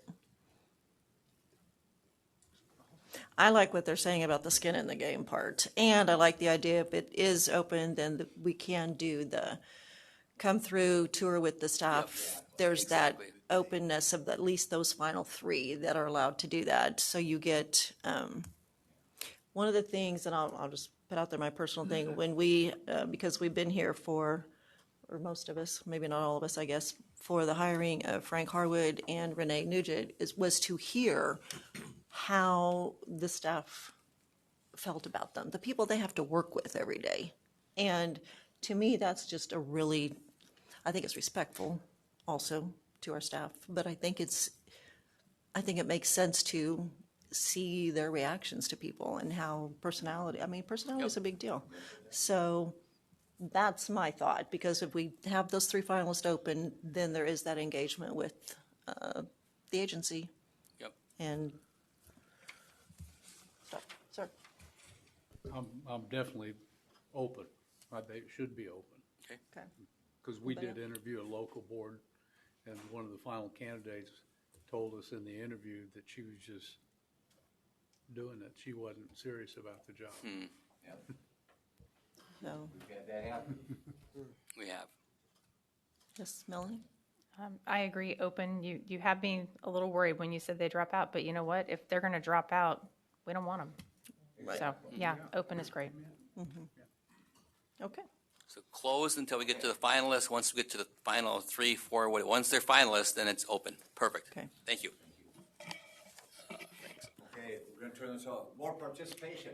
Okay, before we get there, just want to point out, as was said, there is the confidentiality form. So before you leave today, please make sure you sign that and give that to Deborah. It's a very important piece of this, our ability to be able to see all applicants, which I didn't even realize would happen in our search firm. So I take that as a huge plus, but recognizing the responsibility that comes with that when it comes to other people's lives. absolutely. And that's important, so, yeah. Absolutely. Thank you. Okay. Okay, number 8, moving right along, focus groups. Talked about the focus groups earlier and the importance they play in that engage phase. So we've listed just a tentative list of groups, those that we thought may be good to make contact with, to interview, but it's going to be up to you of who you want to include in that group. So that's why I do need your interaction as we go through here. Those you may want to add, those you may say, well, we don't need to include that group. So I'm just going to start down the list, and we can just go that way. Of course, I definitely are going to interview each of the board members individually. We certainly want to interview Commissioner Watson, and I've already started with department staff. Okay. So what about legislative leaders? I'll say I want the whole legislative education committee. Yeah, which If there are they- 3 of them. They, not just the leaders of that, but the whole committee on both sides of the aisle. Okay, education committee. Okay, Yes, House there's- and Senate. Right, 2 House, 1 Yeah, they're Senate. together. Okay. Now, also, I want to add that today we don't need to worry about trying to coordinate a schedule, date, times, location. We'll work with staff in doing all of that. Whether meeting is face-to-face, whether it's Zoom, and we'll work all of that out. Okay. Okay, but we definitely want to interview, or want to identify those groups. So we've got the Education Committee, KSSA, Superintendent's Association. Okay. KSB, School Board Association. I'm good with There's that. there's another group too that is in KSB. I can't remember. Is it KSBRC or something like that? Yeah. Kansas School Board Resource Center? Okay, KBRC. I got a contact But they're, for that. Yeah, it's KSBRC. KSBRC. which is a resource center. Well, it's a school board, Kansas Resource School Board Center. Resource Center. I would say that So they're like not with an KSB. association, and they don't have a membership of school boards members.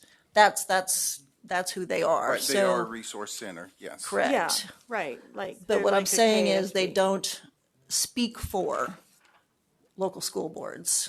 They're a resource for them. Is that not allowed?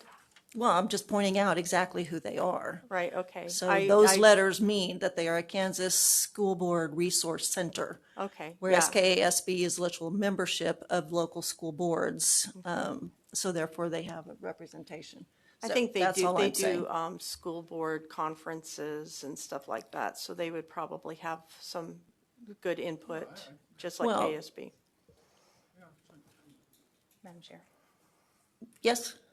There are a lot of special interest groups, partisan groups that would also like to be on this list. So are we going to list them all? Because Right. I don't think that's appropriate. Well, we do abstracts for, but it's Yeah. the contract for you. Right. The one that we're talking about with the question marks after it is a partisan group. Right. So just questioning what we're wanting Oh, I on just the know you list. said to come prepared, that was one I had actually come prepared with. No, So, absolutely. So, So it's KSBRC, and I have a contact person if you want it. okay, but understand, how are we getting, what kind of information? Because they're going to be speaking for Community themselves, not for the Right, member. they, community feedback, they're very active in education, so.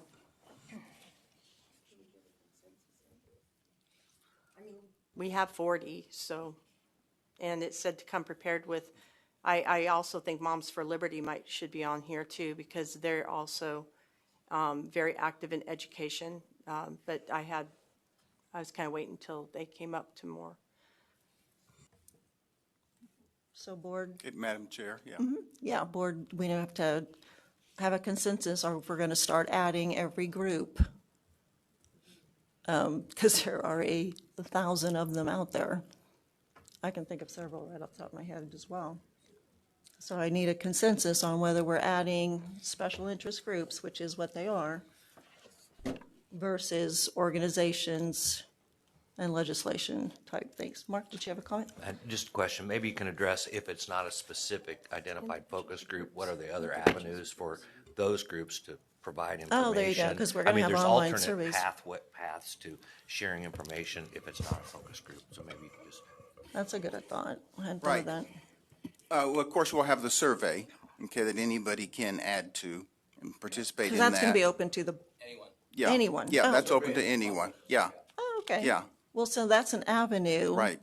For every group. That's for anybody, yes. Hey, Madam Chair, if you're going to define it, that's fine, but it just says, please come to the meeting with individuals or groups whom you think we should meet with during the engagement phase. And it doesn't specify what kind of groups or what kind of individuals. It just simply says, come prepared with that, which I did prepare.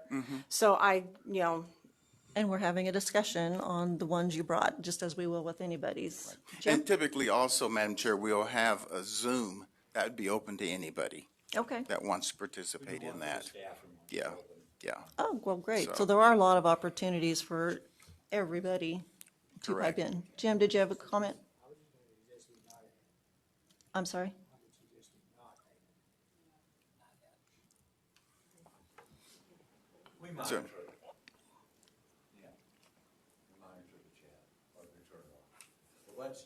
So, so do I hear we don't want to add special interest groups as, I think we need to hold off on that for a moment. Let's Okay. get through the whole list. okay, well, let's just continue on. KSB, Right, Okay. right, our local boards. Kansas Chamber of Commerce, Business Roundtables. We lost your screen. Can we do those together or those separate? Oh, I think they'd be I together. think those are more together, Yeah, yeah. yeah.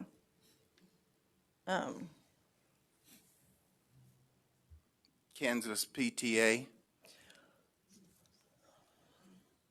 I say I'm not, to me, they're kind of in that same place, but what say everybody?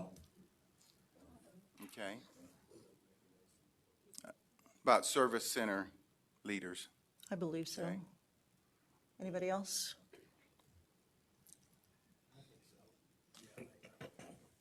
Okay. Because they hear from a lot of, they get a lot of feedback from superintendents out of the field. Out in the field as well, yeah.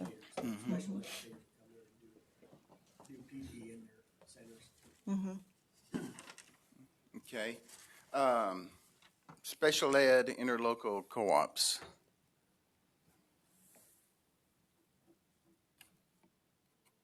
So how are we getting to educators themselves? Is that more of, we have Teachers of the Year, so that's kind of their platform, basically? Is that what we're saying there? One avenue for educators would be Teachers of the Year, another would be KNEA.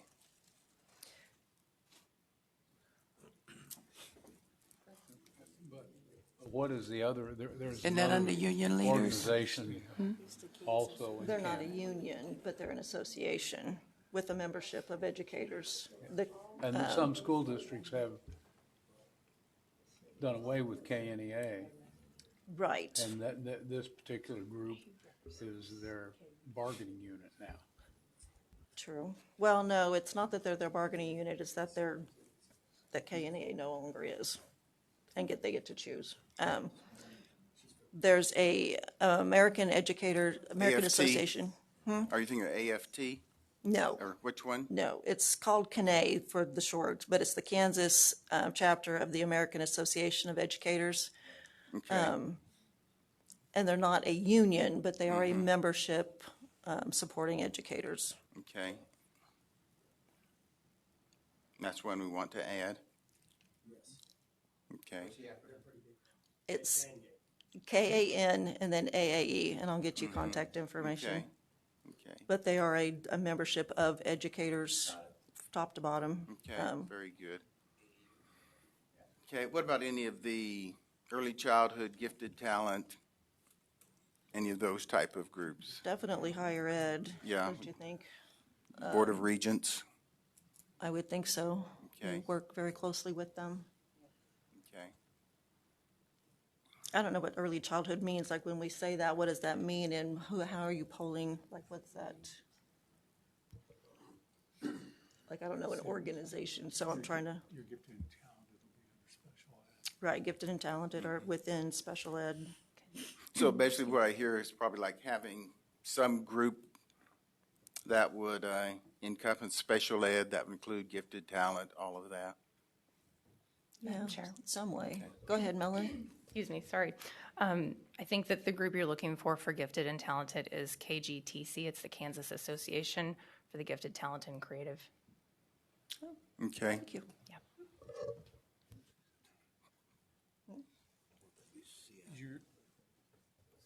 You're going to, KGTC. you're going to get into, once you start dividing out the special ed group, you're going to get, I want an autism group. That's Not saying you shouldn't go yeah, down there, but, yeah, but yeah. you're going to have every one of those. So just a thought. I mean, Yeah. So perhaps maybe better special ed just, cooperatives oftentimes can Yeah. represent all of those. The co-op, yeah. yeah, Co-ops Yeah. are good? Okay. yeah, okay, Okay. That's the interlocals. and yeah. Yeah, The there's, special- Right, They're both Yeah. in Kansas. okay. I want to get back to Ms. Potter's concern, and this is how one way we handle this initiative, because we had 60 different people brought their things, and and they had left it up to the board president, which at the time seemed like a good idea, but then, she got caught in crossfire, and so what we ended up doing, we had 2 meetings, and we asked every board member, here we're gonna have 2, they were Zoom.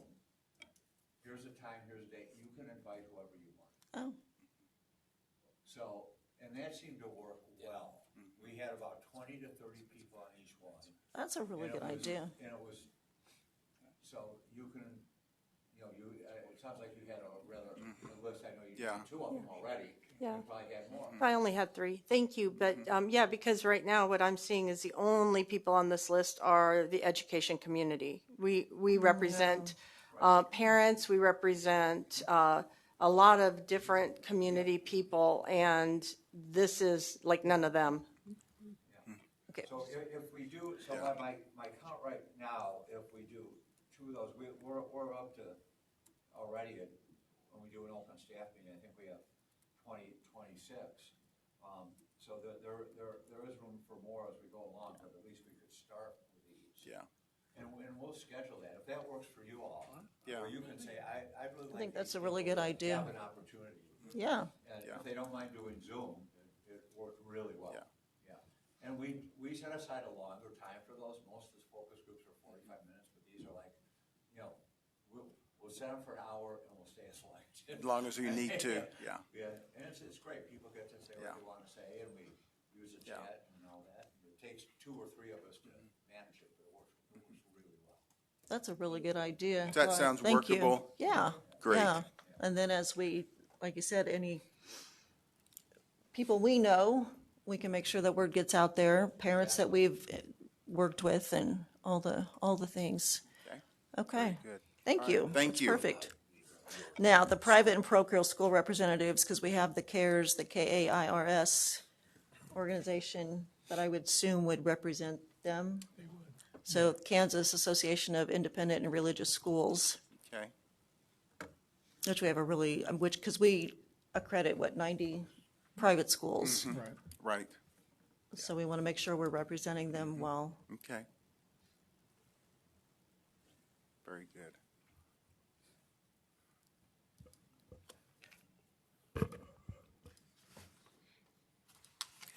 Mark, you had a, Madam Chair. Oh, I'm sorry, yes. Would you include a separate category somehow for the Kansas School for the Deaf and the School for the Blind, or would that be under the Superintendent's Association? We could, yeah, they're under direct supervision, I know, of the commissioner right now. Yeah. Let's do a separate one for that. I mean, right now we have room, so. And just be aware that you'll need, you would need to have some, for the deaf, you need to have some scheduled interpreters. yeah. very good. Okay. And I'm sorry, I'm seeing names I didn't realize. Oh, you were doing it for, Mark answered my question. oh, he answered your question. Okay. Or asked my question. And Dennis, did you have something? I'm sorry. I was just wanting to reinforce the idea of having some public Zoom meetings. Yes. Yeah. Definitely. Because we have had presenters here several times from groups that were really concerned about screen time and that type of thing. And I know Right. that's going to be something really we're going to be dealing with going forward.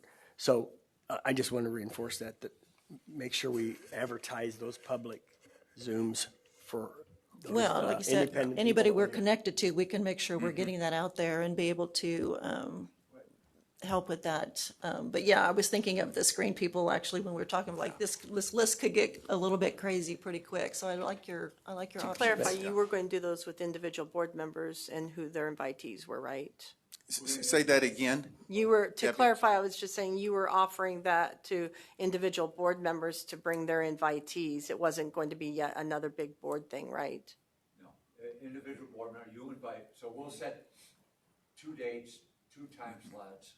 Please invite who you are, and you're welcome to Yeah. yourself. I got it. Please, Yeah. please invite them. And Okay. that'll be on the calendar sometime between January 5th and January 20th. All right, thank you. And then we can also do, I don't know if I was hearing you correctly, Mr. Hertzberger, I mean, you can also do just an open call for, anybody. Yeah.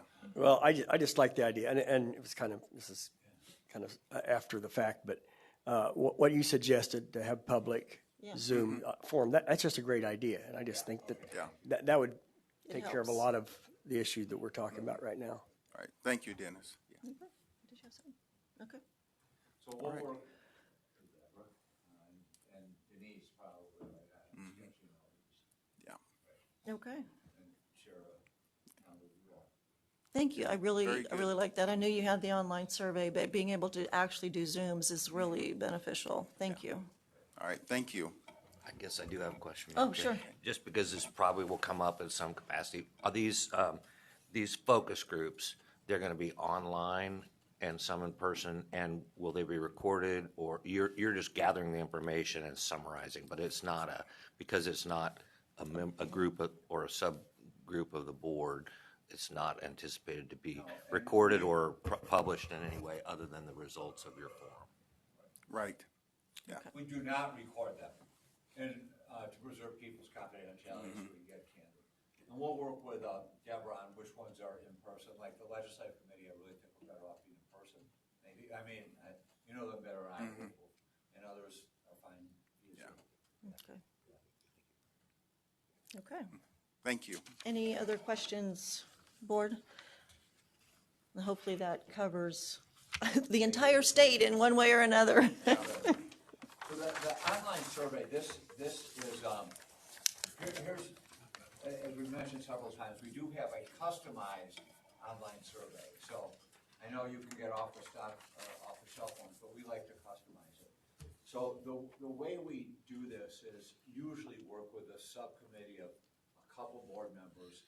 I'm this survey guru, so you'll be working directly with me, and we will prepare the questions and work on the formatting and all that. Generally, we'll try to keep the surveys to under 8 minutes, and we do a combination of maybe 20 multiple choice check boxes and 3 open-ended questions, and then we do the analysis. So we'll start with a template. I mean, we've done, in my, so we did ASA, we've done some national and statewide searches. We'll start with a template, and I would just meet probably online and just work with a couple board members. You know, you obviously can't have a quorum, or whoever's interested. We would finalize the questions, you know, and I want to share those with Denise as well. And then we would, HYA formats it, puts it online. We do want to protect anonymity, so we do not collect emails.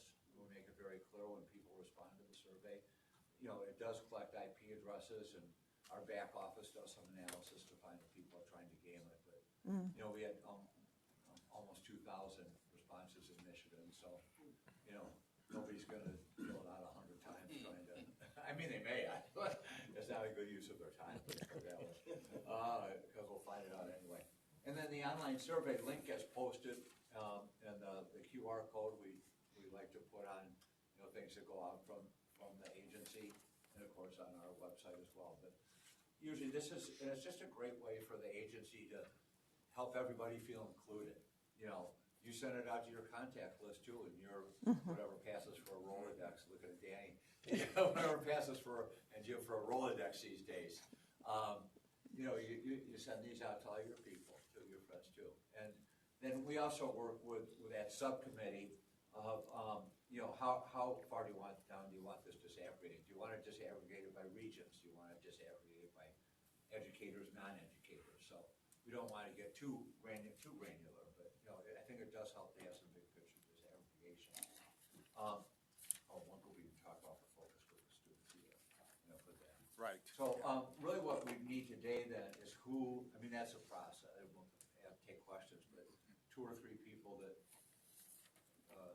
for president you want to appoint or select or volunteer, however. And then I'll circle up with them later this week and we'll get started on that process. Okay. Do you need that today? Names? Next day or 2.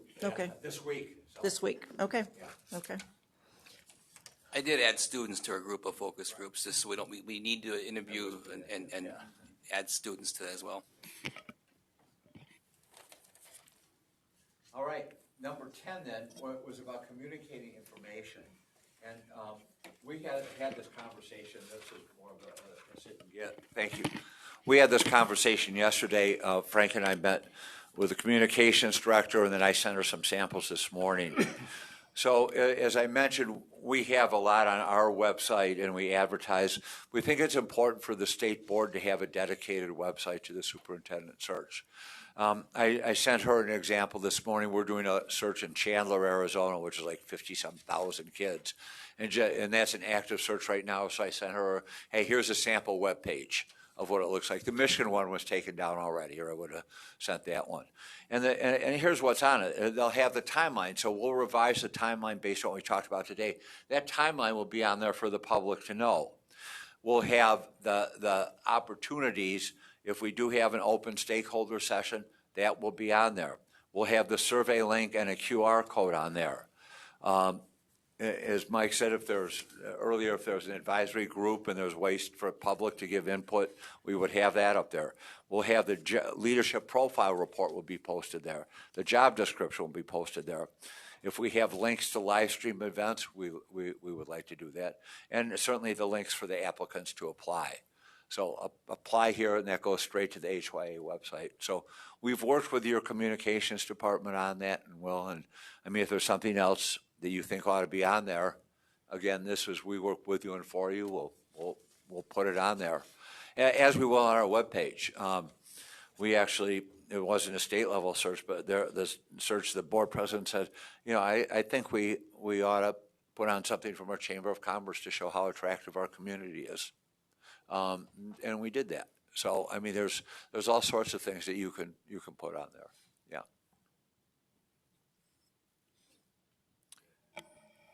And we will close. Almost done. Well, actually, number 11, we already talked about number 11. So the slate of candidates, again, typically we would bring you, we want 6 at first round of interviews, but it's the board's call. If you have 5, if you have 7, and you can't answer that right now until you see the slate. But we would say definitely no more than 6 seems to be our magic number. If you start getting 7, 8, 9, that gets to be like too many. So. We already talked about hopefully 6. Other questions? Q&A. I think we covered everything we have to talk about, and we are 4 minutes shy of 2 hours. Thank you for your endurance.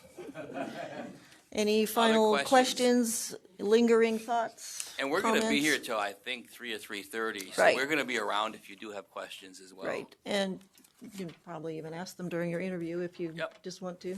Danny? Thank you. I want to make sure I heard that right. So you're saying any citizen of the state of Kansas could call your phone number and you talk to them? Yep. Okay. It'd be great if they texted first. Yeah. Otherwise, it may come in as spam. Yeah, I get it. Yeah, okay. And we have done so. Wow. Very cool. Anything else, board?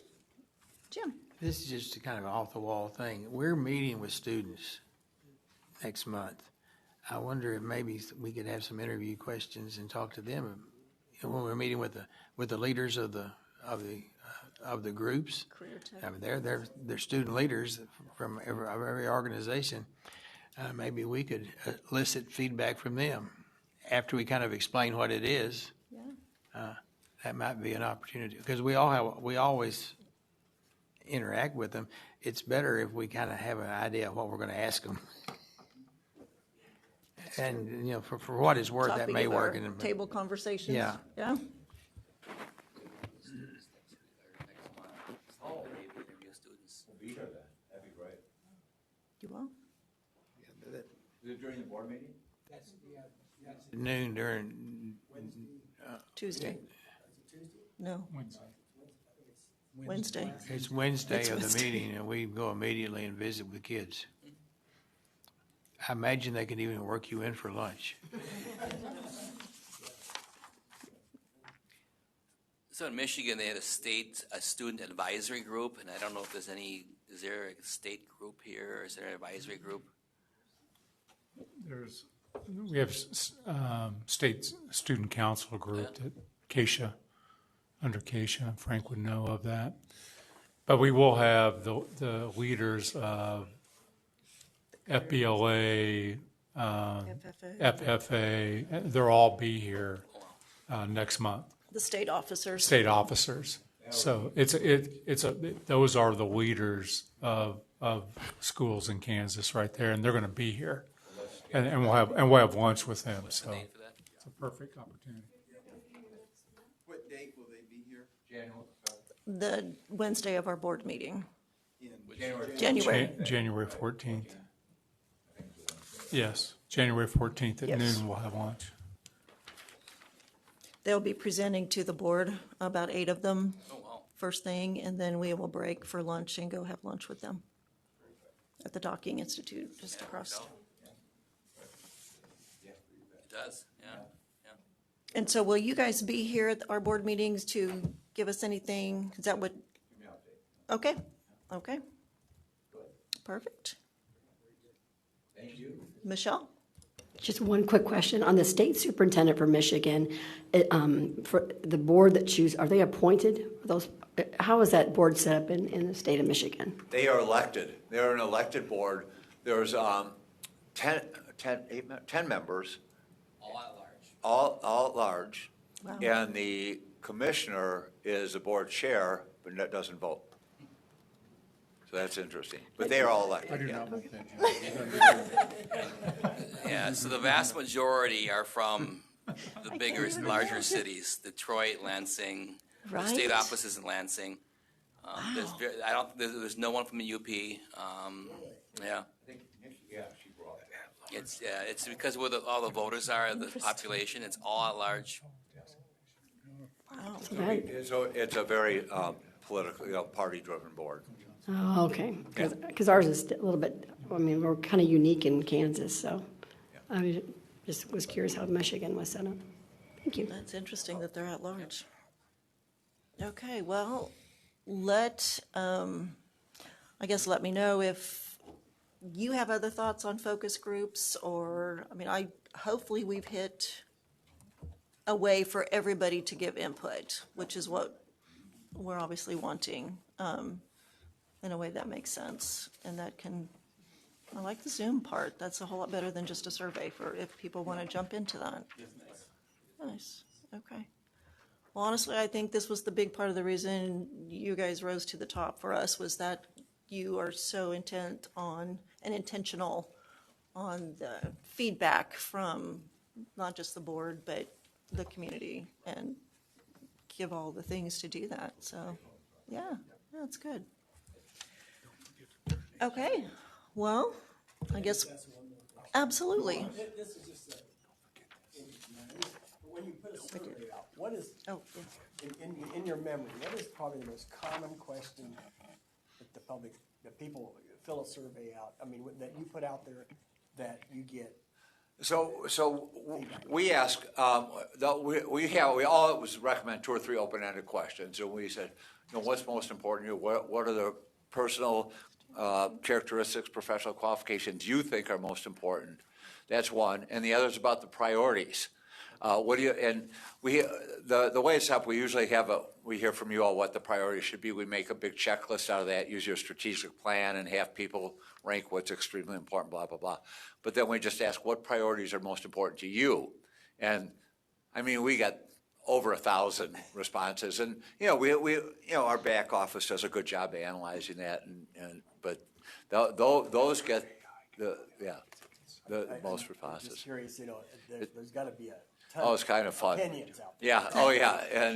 And we hear them all, and every side of the political spectrum, from and some 4-letter words and whatever. But we read through every one of them, but then we summarize it. And, the outliers, and we don't. We may include a summary personal comment or two, but we summarize it. But it's yeah. But those 2 get the most, most active responses. It's been 20-something years since I applied for a job, and I think the most important question I was ever asked was, what's the biggest mistake you ever made, and how did you address it? Yeah. Took me a long time to respond because I'd made so many. We do. We ask them what they learned from it and what their team learned from it. That is one of our standard questions. Yeah. Okay, Very interesting. well, as we adjourn, Merry Christmas. everybody and the public out there. Thank you to Hazard Young and Atia Associates. If everybody will make sure they turn in their confidentiality statement signed, that would be wonderful. And we will officially adjourn until our regular meeting in January on the 13th. Thank you.